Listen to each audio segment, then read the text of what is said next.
kachika, last 2 days nga ay sinelebrate ng mag-asawang Sarah Geronimo at Mateo Gudicelli ang ika-18th birthday ng bunsong kapatid ni Mateo na si Paolo Gudicelli.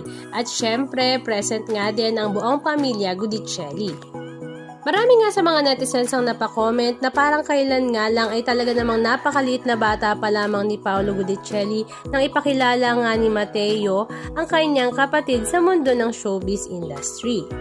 At ngayon nga ay nasa legal age na at talaga namang binatang-binata na at napakarami na nga rin niyang mga endorsements. Katulad nga ng kanyang kuya at ate Sarah, ito nga ay kaliwat kanan din.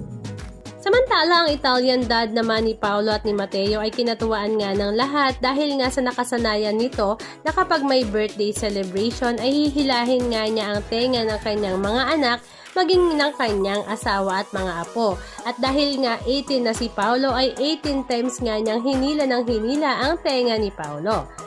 Halika at panoorin natin.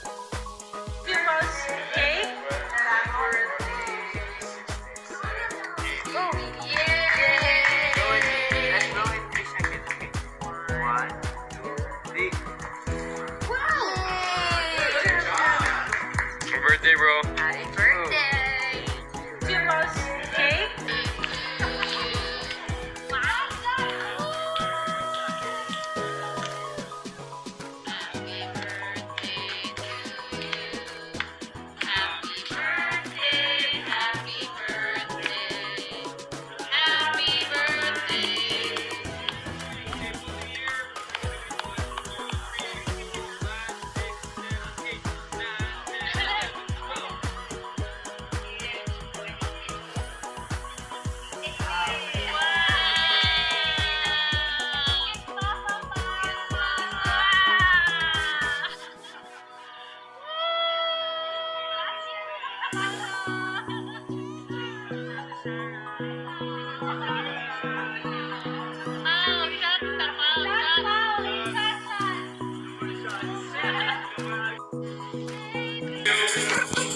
Happy birthday to you.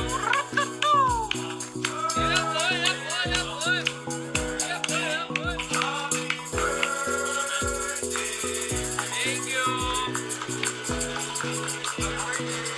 Happy birthday, tol. Birthday, tol. Anong masasabi niyo mga kachika? Just comment down below. And please don't forget to subscribe. Thank you!